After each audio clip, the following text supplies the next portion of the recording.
I'm going to bring us in.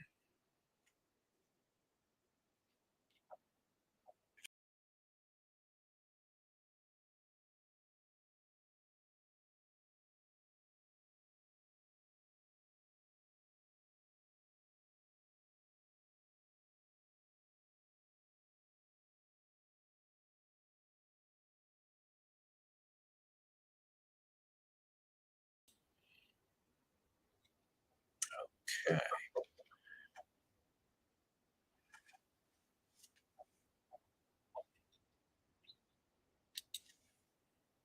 Oh, Pietro's back from Nigeria. Pietro, good to see you again.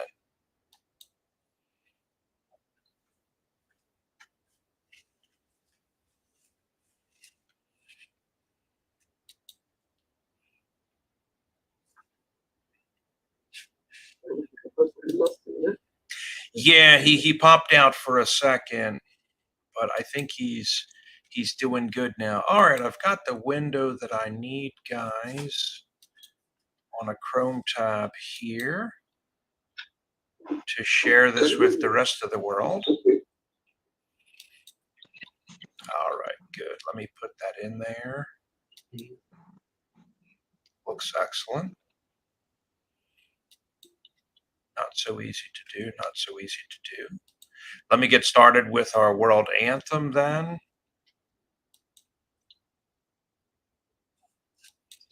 And I'll just pause for a second to make sure that everybody can hear this audio. I'll get at least a couple of thumbs up from folks. This we will do.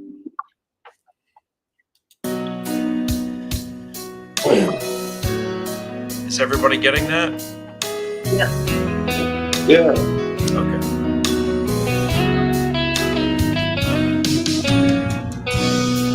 Where is all the good news?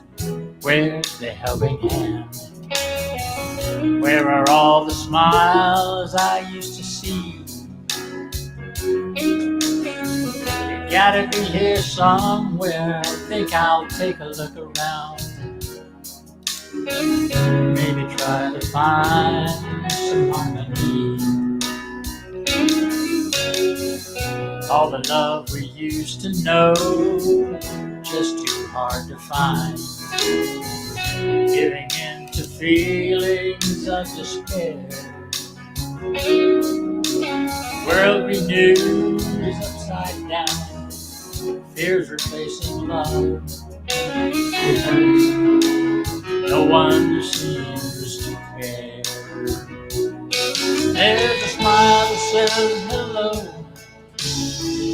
Another says goodbye. One that promises I'm giving you my heart. I've seen a smile convey I love you. I'm proud of who you are. One that keeps us close when we're apart. Walking from the darkness of all that we've been through. It seems that there might be a way to leave behind the loneliness we've known and live again like love.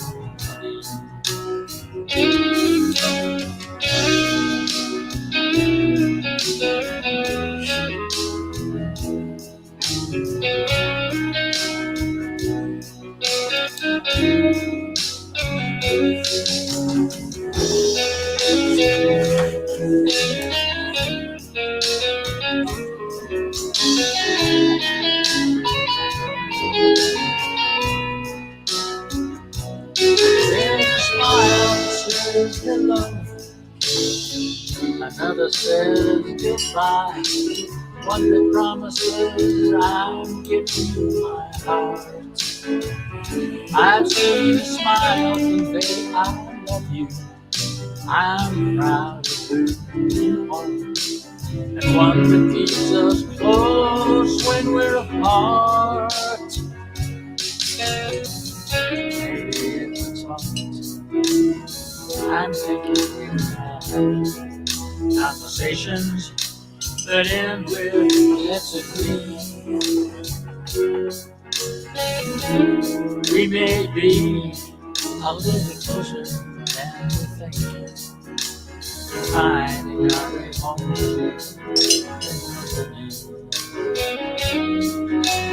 finding our way to harmony, to the beauty and joy of harmony.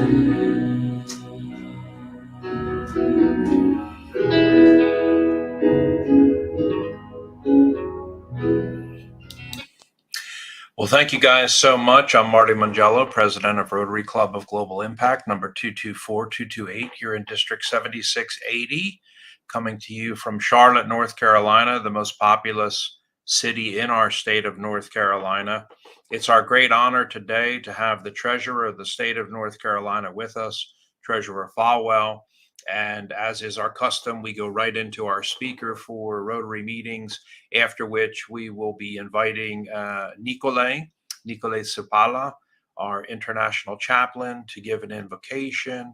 And I hope that everyone again enjoyed the world anthem that we always play. We have a lot of members here and there and all about and everywhere. From I think as far away as Egypt on trips right now, Texas, New York. Patty just landed in New York at the airport and said she has actually joined, I think, on the other side from her phone. So she was happy to be able to get on. Also, we have Samuel in Egypt today. Desiree driving around in London. She will be on in a bit. And Sean Chan from British Columbia. Farah, who has been sick and in our prayers, is here with us today from Kuala Lumpur, back from Turkey in one piece after not feeling so good. Manu Seth, the great Titan from India. Doris, of course, is with us here in the Love Valley. Istiak from Bangladesh, so much. Our Assistant Governor, Peter Bagley. Peter, I would like to open the floor for you to provide your greeting today out of respect, sir. Thank you all. It's good to see you here today. You're going to have a great program with Treasurer Folwell. He has spoken at several of our events at the club that I attend regularly, and he brings a great program. I'll be interested to see how he adapts it for this international grouping of people, but his insights are broad and deep. A lot of people are broad and not deep, but he brings both, and so I'm sure you're going to enjoy that. I bring you greetings on behalf of our district governor, Cam Chandon, and look forward to hearing all the good work that this club continues to do. Thank you so much, Assistant Governor Peter Bagley. And also Pietro is on with us from Nigeria today. So just fantastic. To introduce Treasurer Folwell, I must say, for treasurers in the state of North Carolina history, I hold dear to myself one here who became very famous, John Adair, since we live 4 miles away from the great Battle of Kings Mountain, a battle fought by peasants and written about by Thomas Jefferson as the turning point of the entire Revolutionary War in America.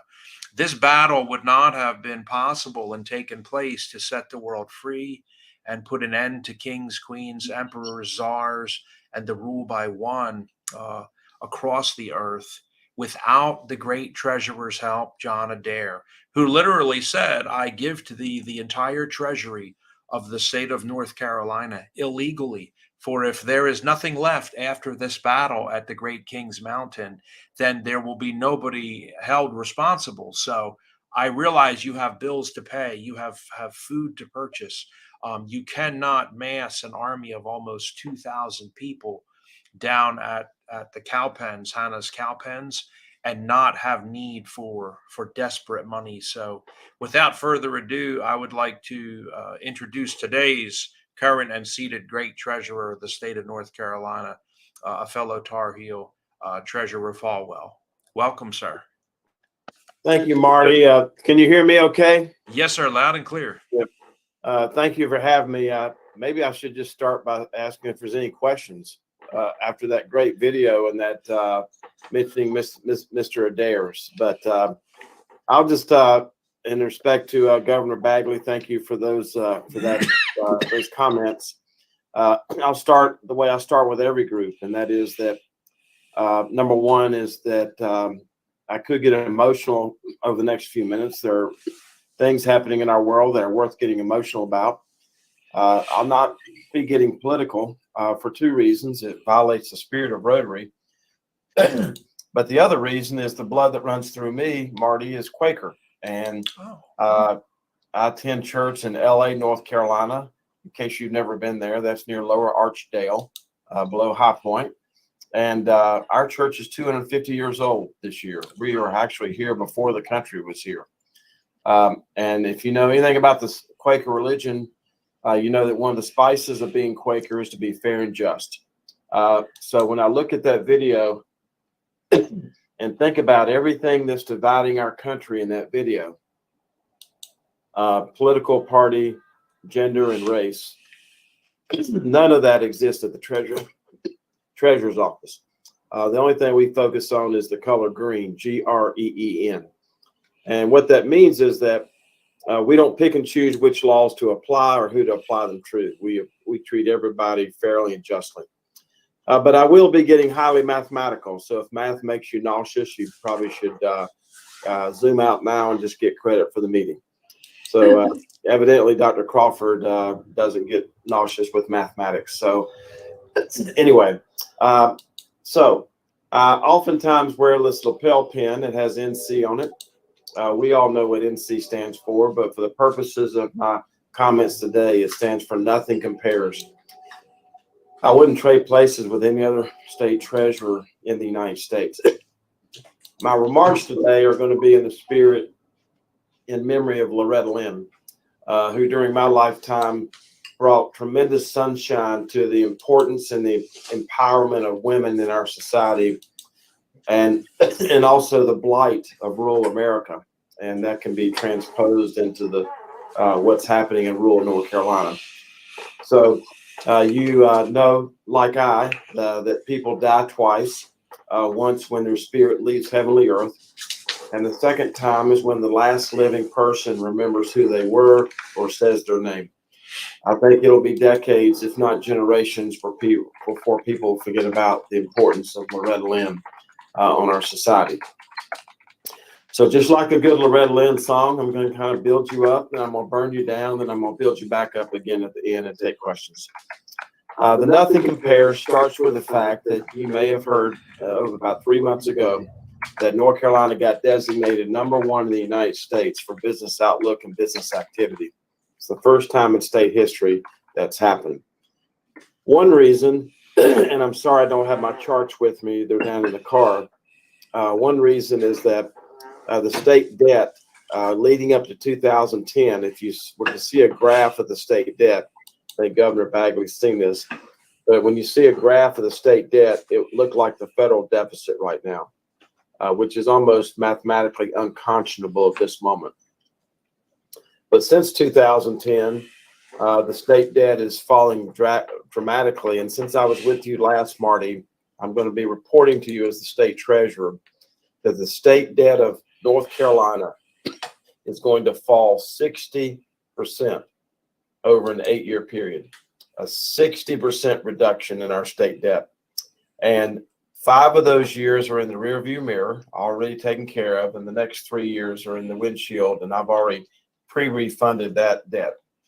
So for our state debt to fall 60% is a credit to the taxpayers and employers like yourself, but also the discipline of the General Assembly to balance its budget, live within its means, establish rainy day funds, establish surpluses, and in 2013 give me the tools I need to pay off one of the largest unemployment debts in the United States.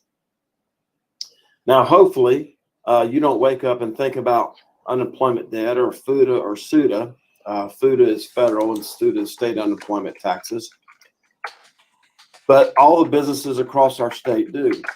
And the reason that federal debt was so important is that every year that that debt was outstanding, all the employers, including you across North Carolina, had to pay a 20% surcharge as a percentage of payroll.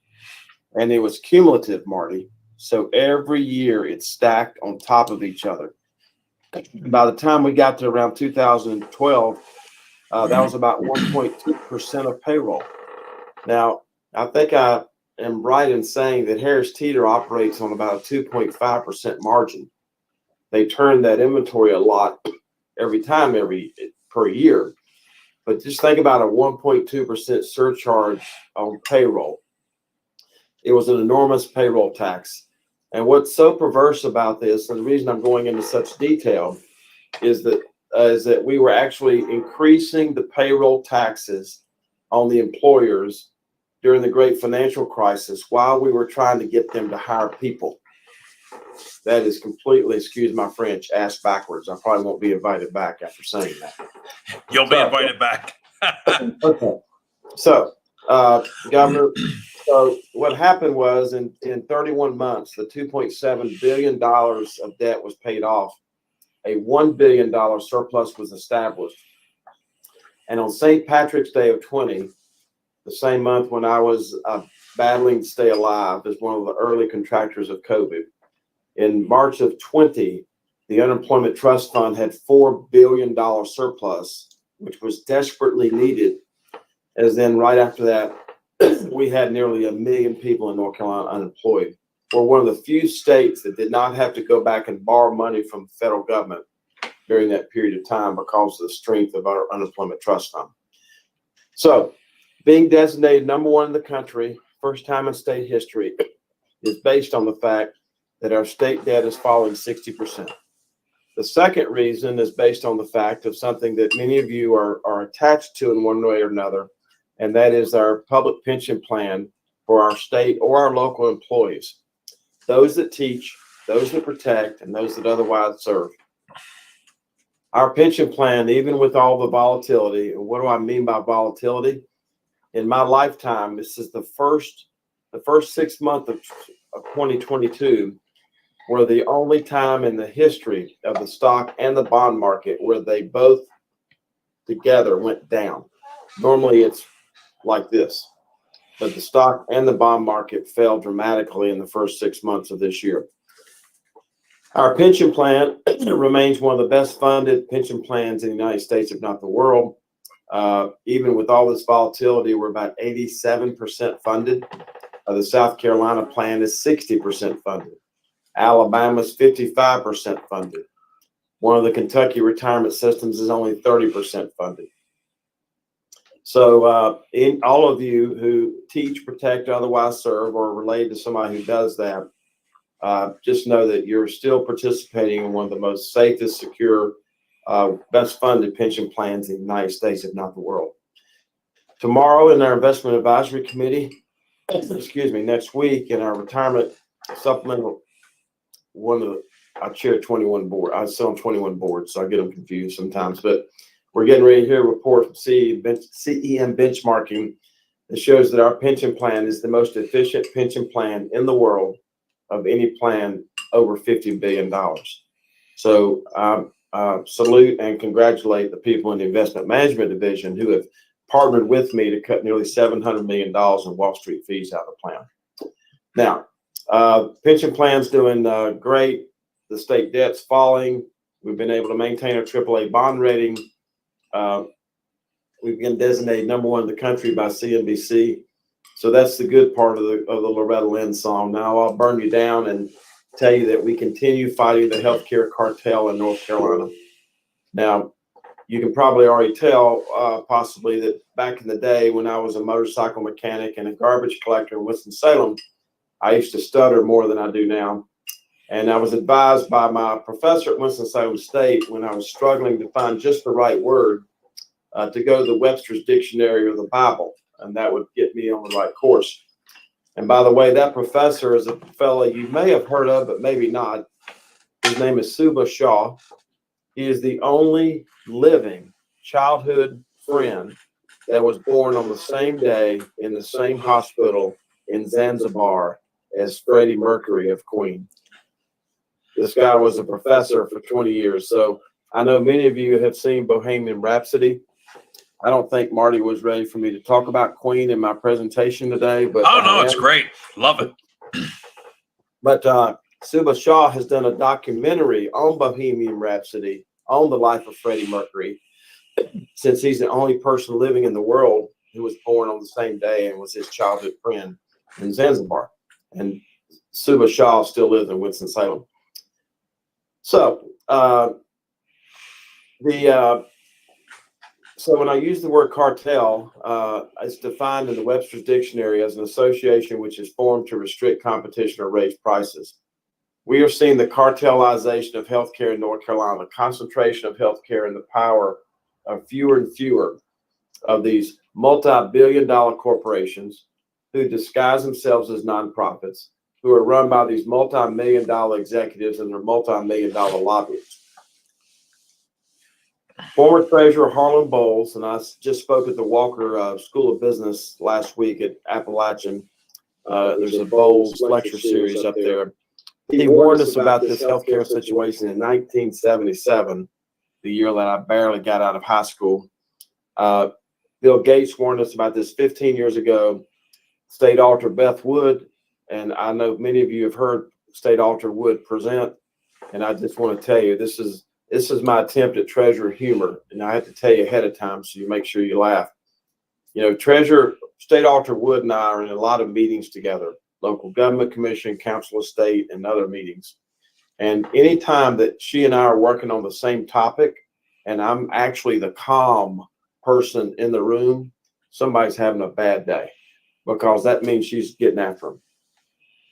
She warned us about this 12 years ago, the State Employees Association, 10 years ago, Warren Buffett 4 years ago, when he said the rising healthcare costs are the tapeworm on the U.S. economy, and Senator Elizabeth Warren 3 years ago as a presidential candidate when she said that the leading cause of bankruptcy in this country is things associated with healthcare billing. What do all those individuals have in common? They're all Democrats. I'm not.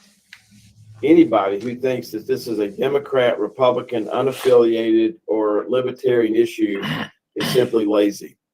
It is a moral issue when ends can never meet and people cannot see themselves past their poverty, not because of the murderous invasion of Ukraine, not because of COVID, and not because of acts of God, but because of things associated with medical billing. This is really, really happening. And so what we're after, as the largest customer of Atrium, the largest customer of Novant, we're the largest customer of Trine Medical. What we're after is simply this: three things. Number one is for the hospitals of this state to stop giving the middle finger to the previous President Trump and current President Biden, who have both issued executive orders to get rid of these secret contracts and show people what things cost. Two, to offer a level of charity care from these, quote, nonprofits that equal the billions of dollars of local and state tax benefit that they get. And three, to stop weaponizing people's credit scores based on a product they would rather not consume because that would mean they're healthy. When they try to inquire what it costs, they're told it's none of their damn business. And then when they don't pay the bill, they have their kneecaps broken and they get their credit score weaponized. Now, why should you care about that? Credit scores determine what you pay for this. Credit scores determine what you pay for the basic liability insurance on your car. Paul, credit scores determine whether you get the benefit of the doubt to rent housing in Mecklenburg County. Credit scores determine the interest rate you would pay on a house. And credit scores, I'm finding as the chair of the state banking commissioner, can prevent certain people from even applying for certain jobs in the state and or getting those jobs. So for somebody's credit score to be weaponized for a product they would rather not have consumed is simply, it's not a political issue, it's a moral issue.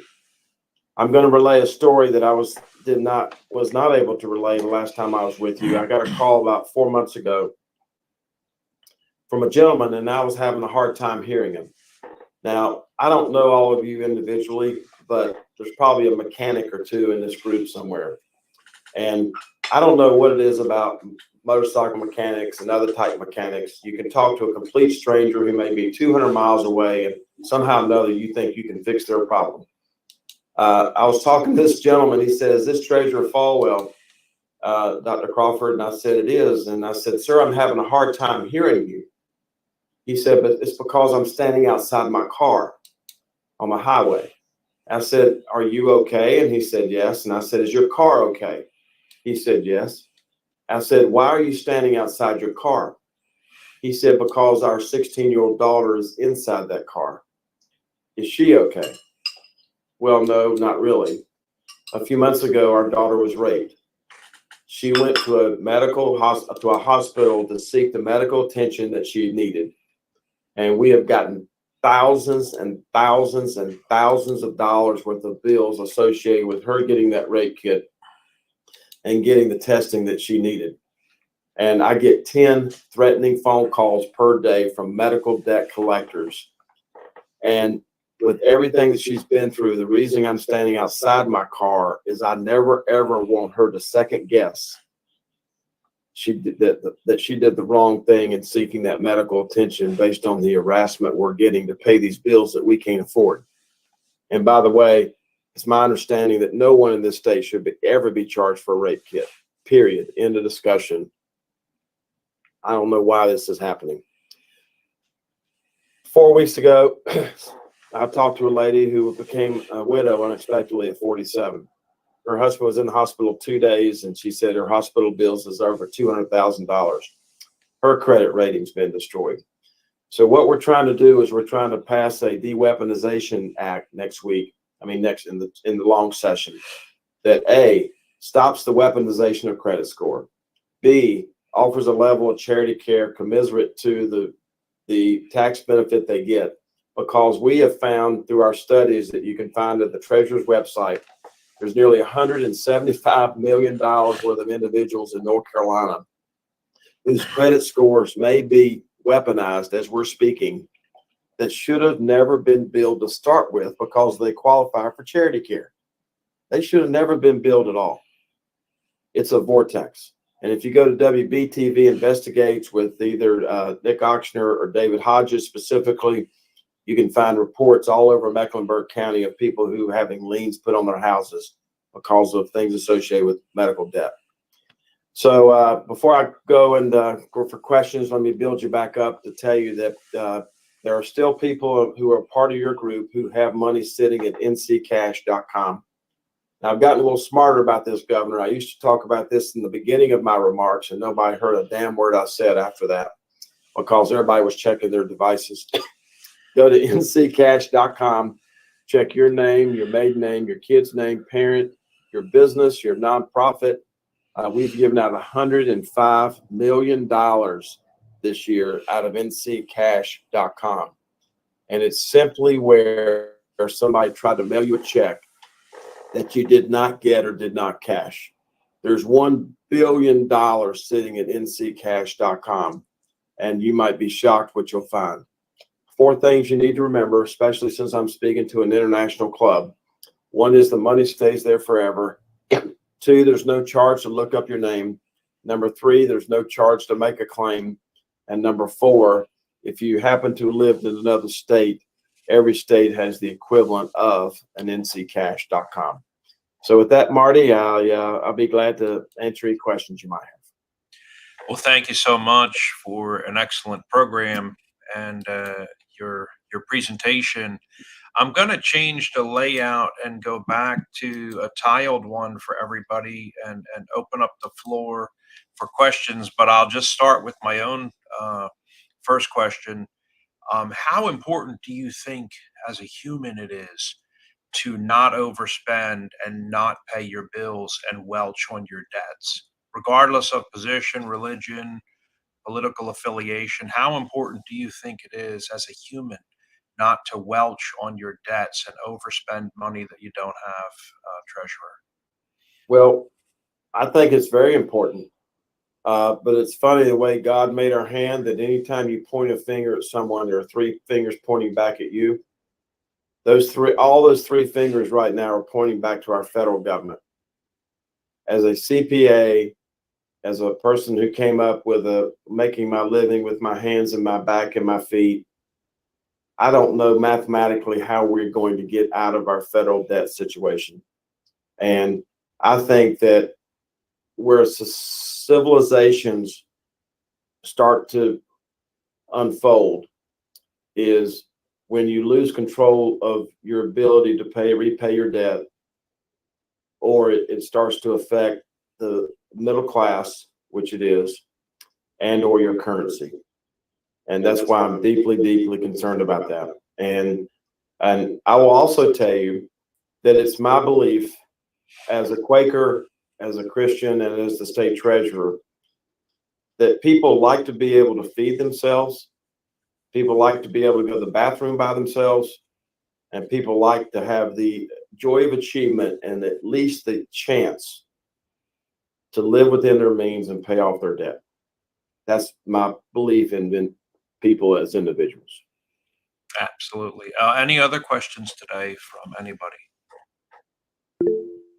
Paul Nash from London. Paul, thank you so much for joining us. A self-made man, owner of the Tower.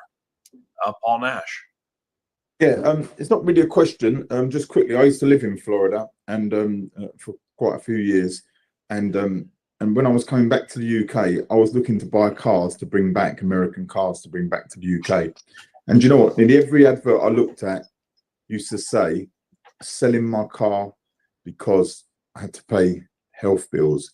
And I thought it was really bad that people work all their life, they finally get all their money together, and all their treasures that they've spent years trying to get, all of a sudden get ill, they've got to sell their car, they've got to downsize their house or sell their house and lose everything that they've worked so hard for because they couldn't afford their health bills. And nearly every advert, when you look in them cars, like them classic cars and things like that, it was saying selling due to ill health. And I just thought, you know, you don't seem to see that over in the UK. And I thought it was, it just always stuck with me as, you know, being really bad that, you know, you get ill, we all get ill, and then you lose everything. That's all.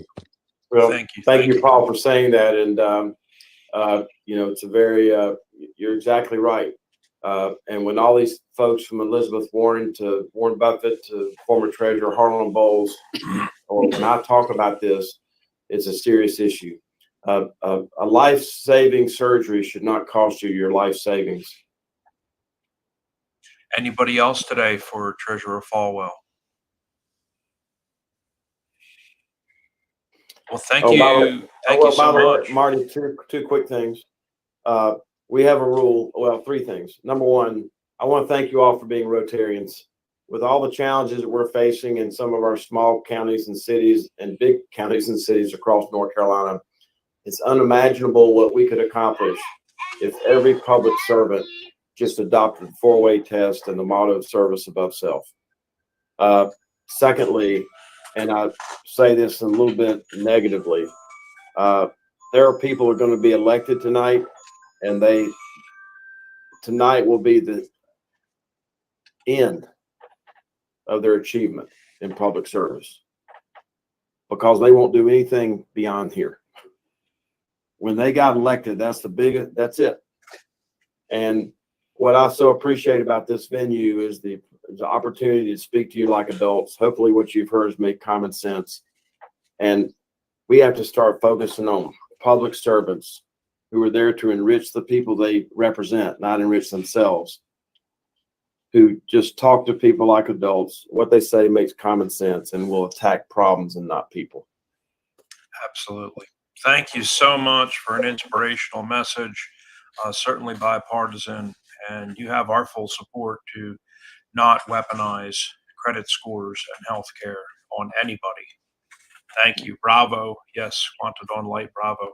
I will now thank the treasurer and commit ourselves to continuing. Oh, Marty, one more thing. You never see a motorcycle parked outside of a psychiatrist's office. Okay. or with a leather jacket on. So go get a motorcycle if you're depressed. That's fantastic. I just want to say, Treasurer Folwell, that I so appreciate your authenticity and your honesty. As a British person living in the US, I'm trying to understand what's going on here. So you've made it very clear, and I think we need to make sure that we change things. Thank you. I've not always been so clear-minded. When my wife and I, when we would travel to Europe, we would always have a room reservation the first night and the last night, because as you know, in Europe, sometimes you get these places you build up in your mind, and when you get there, you say, "Boy, I don't really like this place." Then there's some places you visit and you say, "Wow, I'd like to stay here a few days." So we make a reservation on the first night and the last night. So we were flying over the water, flying into Heathrow, I guess, and I'm reading the US Air magazine, and it talks about the Isaiah Festival in Rye, England. Well, I'm not thinking, this is November. There's no flowers in Rye, England in November, but I didn't put two and two together. So I said, why don't we just go to Rye, England? And guess what was happening the night that we drove down to Rye, England, Dr. Crawford? It was Guy Fawkes Day. Oh. Paul, we arrived in Rye, England, which is like a little community about the size of Old Salem over here in Winston-Salem, where my wife's toured, on Guy Fawkes Day. And the person said, "Do you have a reservation?" And we said, "Well, no, it's not. Well, this is Guy Fawkes Day. We never heard of Guy Fawkes Day." And they put us in a maid's quarter with a 1/4 size bed, not even a single bed, a 1/4 size bed, and that put us on a balcony overlooking down when 35,000 people walked down the street with torches that night. And then they partied all the way till about 2 o'clock the next morning. They went down and they lit this 5-story, Marty, 5 stories of pallets with fireworks in it. They lit it, and then they put Guy Fawkes in a canoe and sent him out across the English Channel, where he burned in efficacy. So, Dr. Crawford, I know a hell of a lot about things at the Treasurer's office, but I don't know anything about when flowers bloom in Rye, England. What a beautiful story. Thank you. Absolutely. What a delightful and great guest for anybody to host. I tell you, thank you again. Right. We will grant you your leave, sir. We know you're busy for the benefit of our state. And we are so proud to see a balanced budget here, how important it is for all of us as individuals to maintain our own checkbooks and not overextend our own credit lines, and to be honest citizens that are upstanding and capable of paying your bills. And honestly, like the treasurer said, living within your means as simple people. I know I turn off a lot of people when I sign my letters and my emails all the time. They're always signed as a peasant leader. I've had people mention to me, is it necessary to use the word peasant? And I tell them, for me, it is therapeutically. I identify as a peasant. Sorry about that. But being simple, living as simple as a life as you can, and working for the 2% all over the earth, in their castles, on their yachts, flying in helicopters with them. You see the distress of people living a multi-billion-dollar life, to where they're so dissatisfied on the recent trip to Paris in a G650, where 190,000 in jewelry, just the tarnish of it has set in on day 2 already. And they're looking for people to show that off to, who know, what Bulgari is. I mean, I'll be lucky if I recognize Bulgari with the symbol in a Forbes magazine. Okay. That's about where myself and Bulgari end. With that being said, I would like to open up for our international invocation with Nikolay Shapala from Russia. Nikolay, thank you so much. Please go ahead.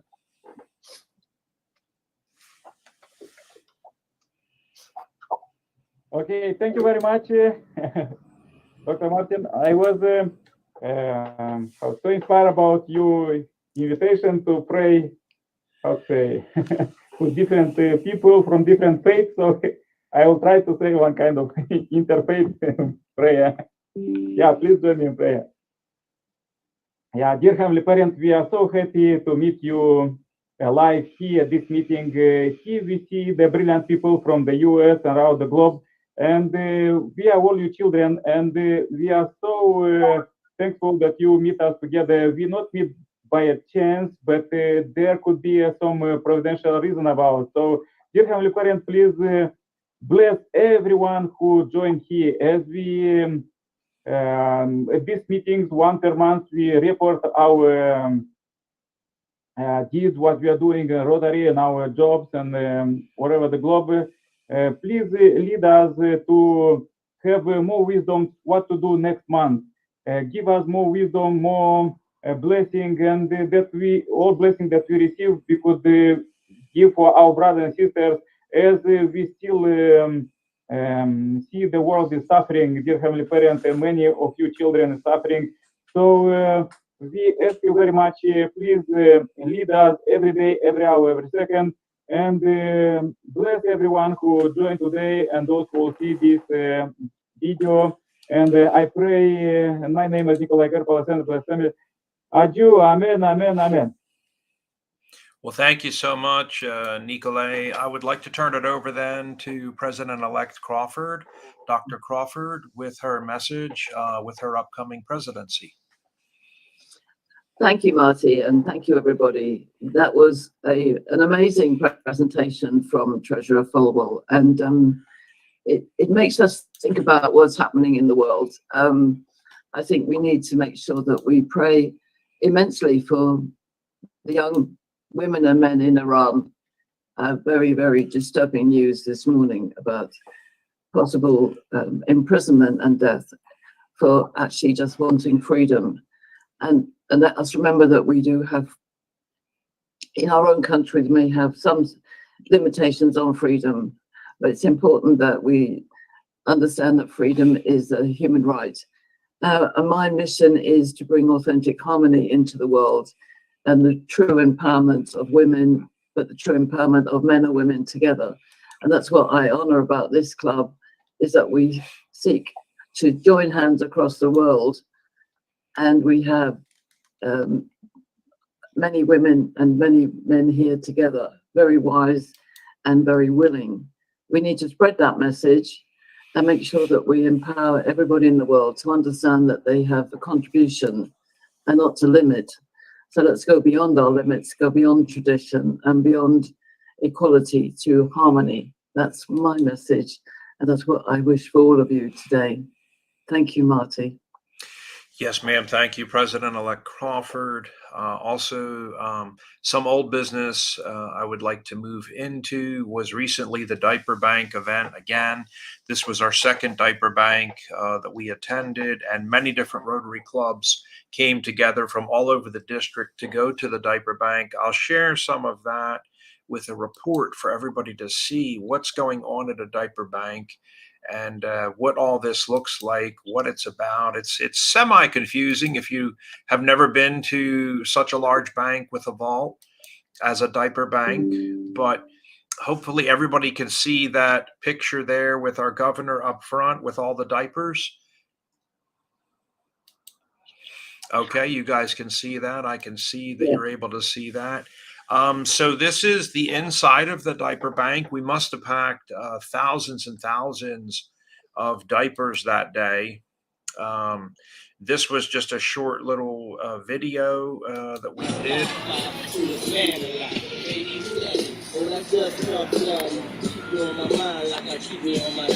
You can kind of see how big this vault is. Maybe close to 60,000 diapers. And we're packing these in packs of 25 diapers.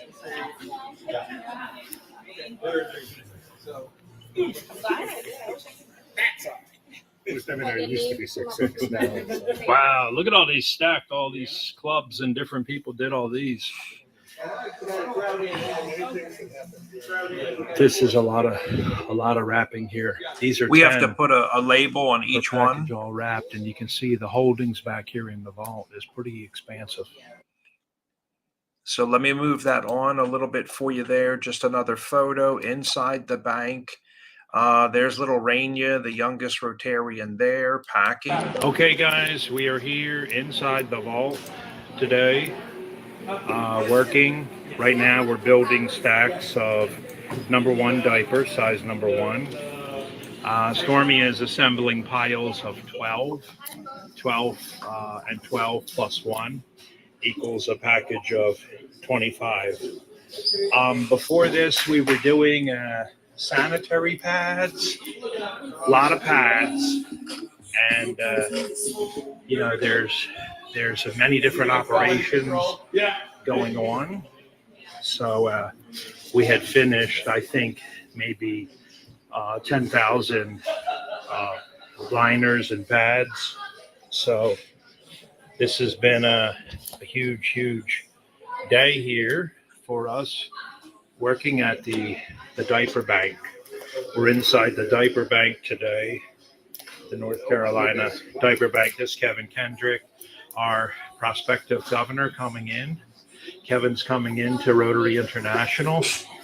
We're here today with Rotary Club of Global Impact and packaging a lot of sanitary pads and diapers today.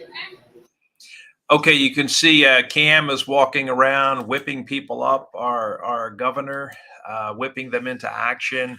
Cam Camlish, he will be on later this month. I think Peter, he's going to be on the upcoming meeting. A lot of fun at the diaper bank. I never really understood what a diaper bank does. And the last time we went to the diaper bank as Rotary Club of Global Impact, it was not explained to me that you could do this anywhere you live on Earth. There are problems with diapers and sanitary products all over the earth. So this time I was encouraged, why don't you do something with your AG, Peter Bagley, over in the Cleveland County area. You could collect diapers, Marty. You could find a space to have a huge assembly thing where you're putting these all together like this. Generally on sanitary pads and liners, they're 10 per package or baggie with a sticker. And then on diapers, they're doing like 25. And people ask me, why are men touching sanitary products for women? Nobody was more shocked than me.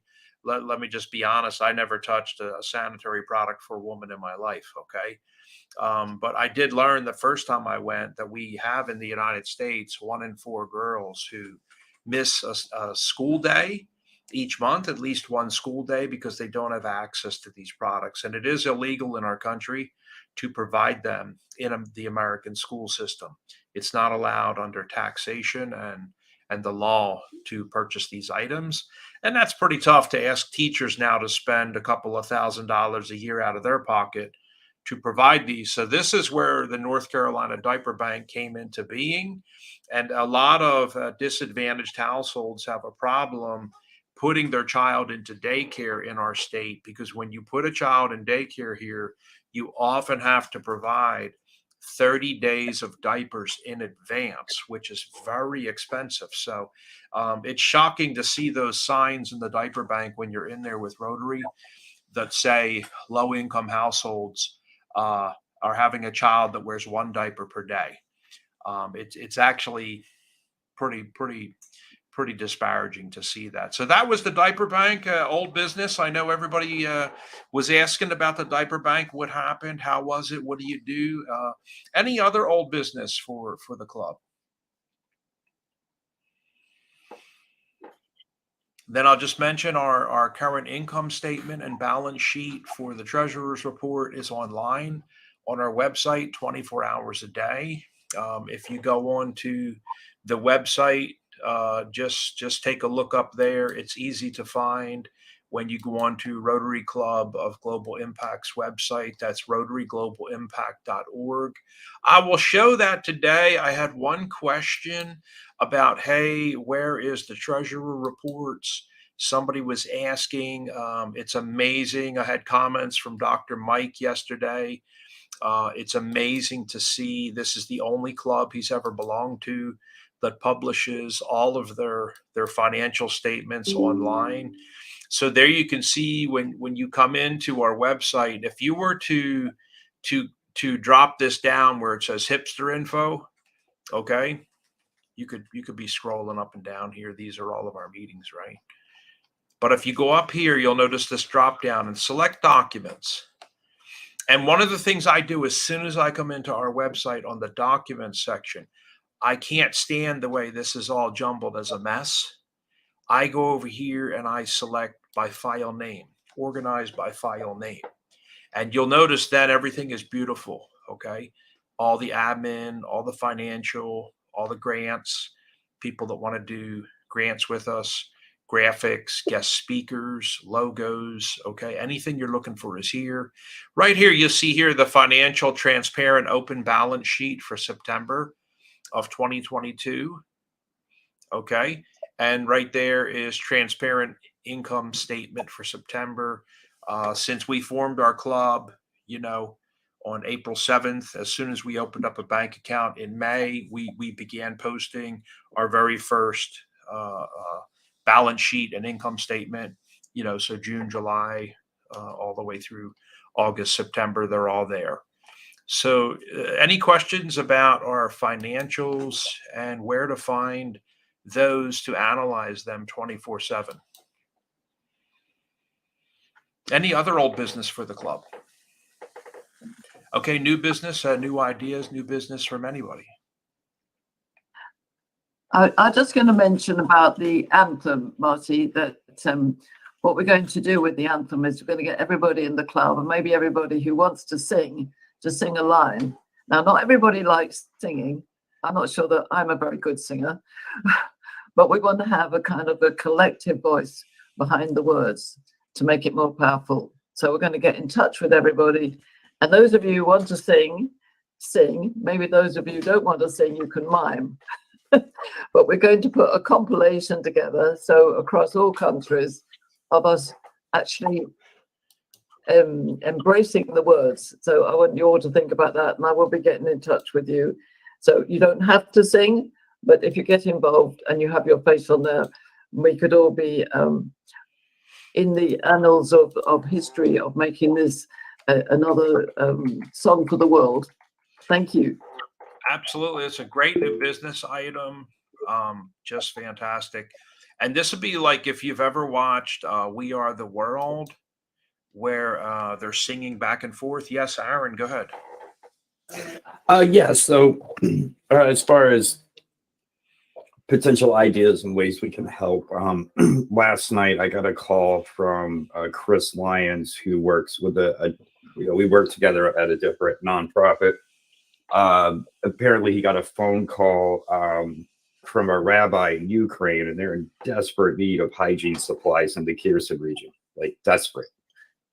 So he asked Chris, and Chris asked me, "Hey, do you know anybody that's not?" It was like, of course, the Rotary Club, and I just wanted to bring that up. They desperately need everything from like toothbrushes to you name it, shaving kits, anything, soap.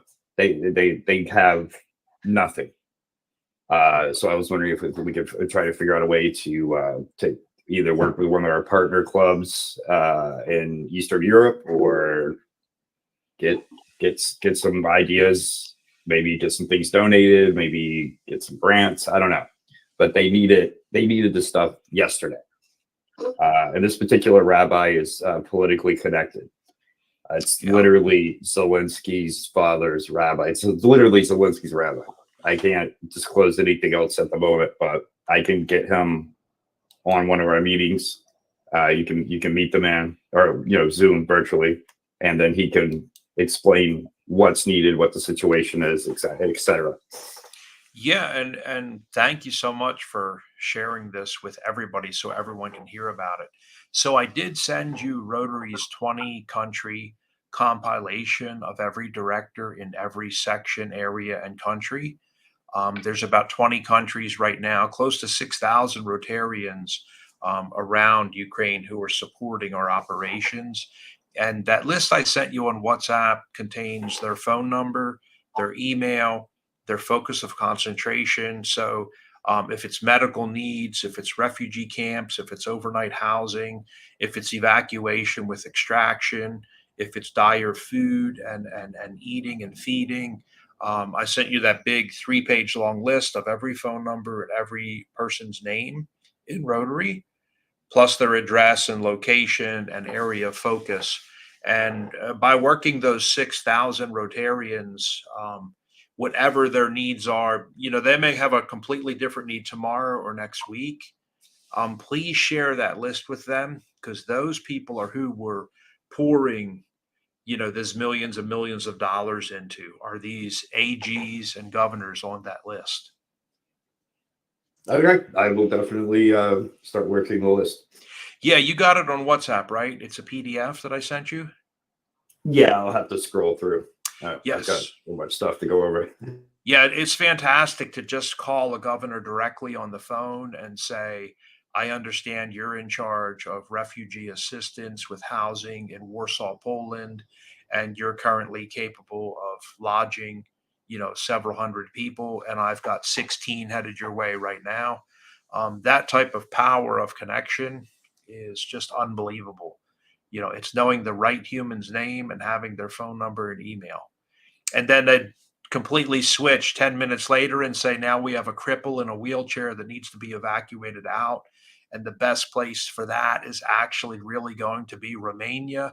And the father's in Moldova, but the mother's with the boy, and they can go into Romania.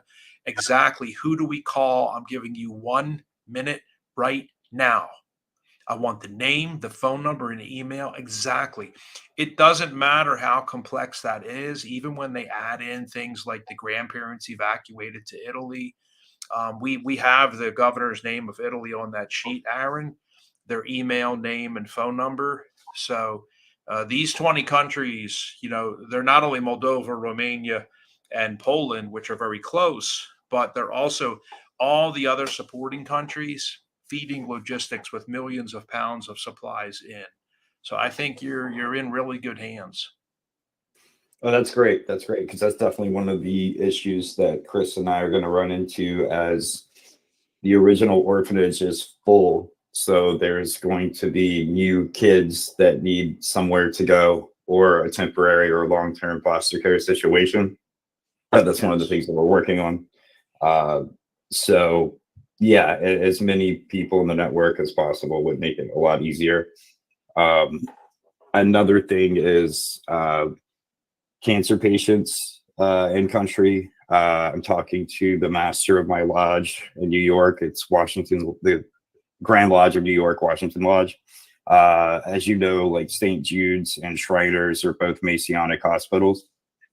So I'm working with some brothers there as far as we're trying to get the special needs patients that need cancer treatment, that burn damage, shrapnel damage, missing limbs.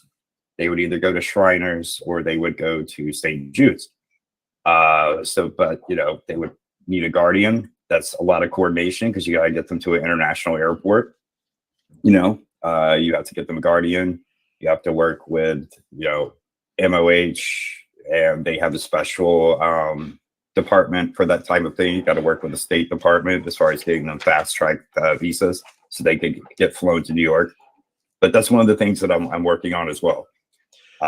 So as many people as possible. Beautiful. Any kind of networking. Also, I have to talk to them. I'm probably going to be on the call tomorrow.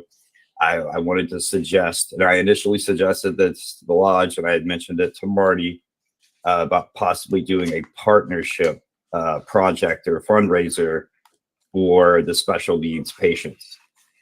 Because that's basically, if we get them to an international airport, St. Jude's will do the rest. But there's, a lot of factors between A and B of getting the patients. There's transportation, fuel, overhead, operational capital would be needed to really facilitate it, or scale it up to where you could actually make a difference. Instead of spending a month deliberating, going back and forth, calling people, hey, can you do this? Can you do that? Can you get to them? We can, but we need this. And then you call the next person. I've been dealing with this since February. I've worked with a lot of different nonprofit groups and networks, and this stuff is not easy. No, it's not. I mean, you saw how frustrated we were with the $25,000 in medical kits, and now we've delivered our fourth 18-wheeler to give to Rotary Club a Global Impact Give office. And it takes a lot. It takes a lot of squeaky wheels, get the oil too. Quanta Dawn Light, you have your hand raised. Quanta? Yes, I just wanted to mention about the goals from the United Nations Sustainability and Development Goals. One of the things is to provide alternatives to disposable products, and there are alternatives. So I put a link in there for encouraging when we are doing volunteer work, whoever is providing it, they also explore alternatives, ways of providing diapers or other sanitary products so that our environment is not impacted by billions and tons of disposable items. Thank you. Absolutely. Please keep sending that stuff out. Thank you so much. Anyone else for new business? Remember, Robert's Rules of Order does not require new business items only to be on an approved agenda by the president, and therefore, if they're not on there, they will not be discussed. Any board member is allowed to bring up new business. Anybody else for new ideas? If not, then I'll go on ahead and just mention our election. Today is Election Day in America. We currently have Patty Frudenberg for president of the year of 2024-2025. Peter voted already. I wish I had gotten out there early. I'm going after this meeting before the crowds hit around 5 o'clock when people get off. Patty Frudenberg for president. Brittany is also running for president. And then for Sergeant at Arms, I have verified Antoine Thomas. But Sean, had you agreed, Sean Chan, had you agreed to accept the nomination for Sergeant at Arms?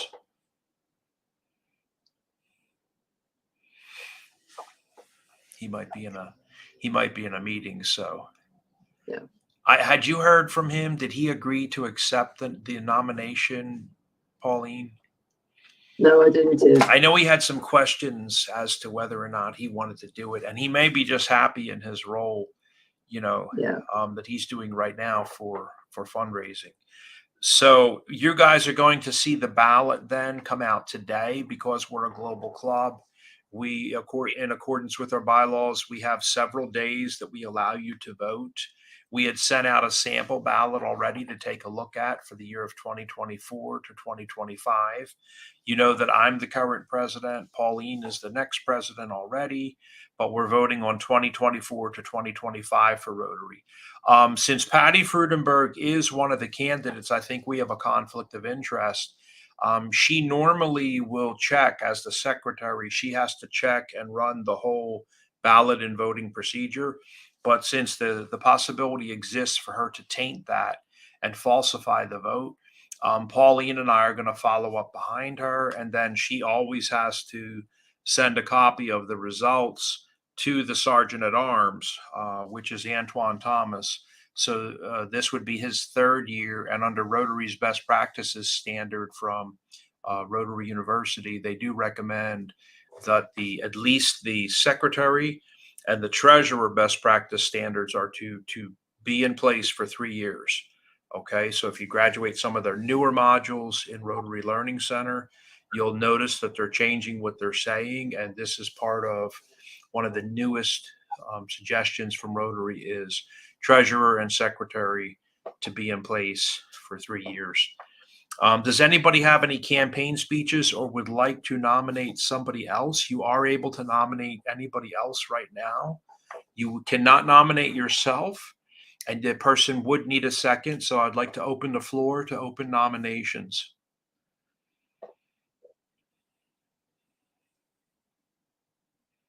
Okay, going once, twice, 3 times. 3 times a lady. Okay, so no other nominations. Then wait a minute. Who just raised their hand? Somebody just said something. That was me. I thought we were. You had mentioned the online courses, Martin, and I reached out to Christina Capello. Yeah. about getting that certification. I never got a response. Should I just do the class that's on the I would not Rotary waste. website? Yeah, I wouldn't waste your frustrating time doing that class online. It's good as a warm up, but the child protection class that she sent Stormy and I to view was when I got it, it was like, I've already done this. But then when I started doing it, I realized it was different from the one I had graduated from Rotary Learning. So I was semi angry, but I was like, you know what? Let me just get it done and save the anger for somebody else and say a prayer. I did the whole thing again. I was done in about 10 minutes. I took the exam, took about 8 minutes. I got an 87 on the exam. You have to get at least an 80, Aaron. I probably would have gotten the higher score. Be very careful when reading the sentences. They're a bit confusing. And then when I was done, that was the most frustrating part is the 3 references, because you need to know their email, their address, and their phone number. So I sent all that in. I think by the time I was done on the child protection investigation, 25 minutes, I think the tests are dumb at this point. That they ask the same questions in scouting as they do in Rotary. Every one of these investigations I take, is it appropriate to touch a child on the back, forearms, head, neck? No, it's not. I mean, yes or no. I think the questions are stupid. People that have trouble with the questions probably are having trouble within themselves. Okay. Yeah, understood. It's like keep your hands off of children. You're never allowed to be near or with a child one-on-one in scouting. There always has to be another adult human at all times. You're never allowed for any reason. I don't care if it's an open area campfire. You're not allowed to be near or with children, just you and a child. So obviously when the question is it okay to invite John Finkelhauser into your office to talk about his merit badge? No, it's not, because that would mean you and the child are in an office. It's the same thing in Rotary. It's the same questions, the same test. The training is excellent. The test is obviously needed and essential. And this is what's helping our insurance and certification, which is critical. And I know Samuel Reddy is working on this in Africa, as well as Mauritius, and also in Kiev, they're working on. So if you would please email Christina Capello again and carbon copy me, I will follow and track. I'll let like about a week go by, and then I'll email both of you again and say, hey, what's going on? Are you okay? She is a colonel in the Army. No, you did not mention that. Yeah, she's a bit busy, so. Understood. Yeah. But yeah, I got sidetracked last week, but I'm going to get back on it. Just email her again. And everybody that has a problem, I always tell them, just carbon copy me. I'm cool. We had Desiree in London, couldn't get through to Rotary International to reset her password. I told her, just carbon copy me from now on. I'll roger them up. One day I called Rotary International on the phone and put it on speaker with my computer speakers. And I had Desiree on WhatsApp listening, and she was able to talk with them that way from London so that she didn't have to do an international call. Okay. So you guys will see the ballot coming out soon today. Patty's going to send the ballot out, and then Pauline, our president-elect, and myself are going to check, and we're going to call each person and ask them, did you really vote this way? To double check behind Patty. And then a copy of that, in accordance with the bylaws, will go to the Sergeant at Arms for safekeeping. Anybody else? Well, thank you so much for joining us again today. See you shortly in another 2 weeks for another great meeting. I appreciate everybody showing up and doing such an awesome presence today for the state treasurer. This was a really, really big meeting to have him here. It was great. Take care now. Have a great one. Happy November. Okay, guys. Okay, there you have it. There you have it. Another great meeting. We had so many people here today on discussion, showing up with people. The first one to pop in, I would just like to thank Manu Seth of India. He popped in and was wishing everybody greetings. Patty then landed by airplane in New York. And she said it was just in time to get on for the world anthem and listen to the music. And yeah, just fantastic. She was down there in Texas visiting her daughter and just made it back to New York safely and back to her husband, Mike. Also, continued prayers for Farah. Although she was on today's meeting, we do want to wish her and Nazrin Jahan our continued prayers to get better. Neither lady has been feeling fantastic, and both, of course, have had to seek medical care. And in Nazrin's case, it's been a continuing situation that she is continuing to follow her medical regimen. So thank you so much to everybody, and also to Pietro for signing in from Nigeria. We had some other friends that popped in from around the world, and Dr. Mike came in surprisingly on YouTube. We don't usually see comments on YouTube, and it's nice to see that we actually are reaching all these people live and getting comments from everybody live from all over the world. Mohammed Azhar Khan, thank you so much chiming in from LinkedIn, Mohammed. Always great to see you. And yeah, Patty was saying, we could lip sync. We are going to be doing that. The big world anthem. It's going to be done much like We Are the World, where each person is singing. Okay. So we'll get that done. Patty said, thank you for the nomination. Congratulations, of course, to all the nominations. Now that is closed, there'll be no additional nominees. You had your chance live to present yourself and receive a second and be nominated by somebody else. And please remember to vote. Patty will be sending out the ballot to all valid certified members who are up to date and paying today. And you'll get your ballot, and we'll let that run for 2 weeks of voting. We've got a lot of runway on this one, of course, because don't forget, we're not under the gun. We're actually voting for the year of 2024 and 2025. We already have our president for next year. Okay. So that's Dr. Pauline Crawford, and we're in good hands. We've been doing some building meetings additionally with her, more so recently.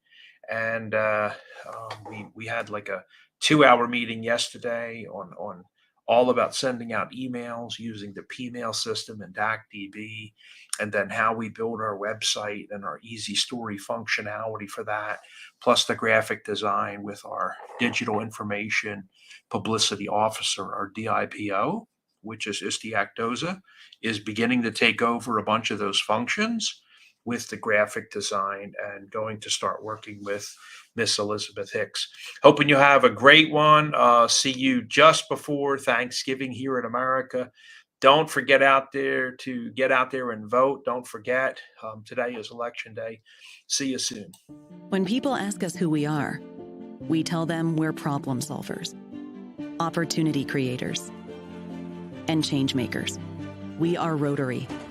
Around the world, our network of 1.4 million neighbors, friends, and leaders volunteer their skills and resources to solve issues and address community needs. Take action with us. Find out more at rotary.org/action.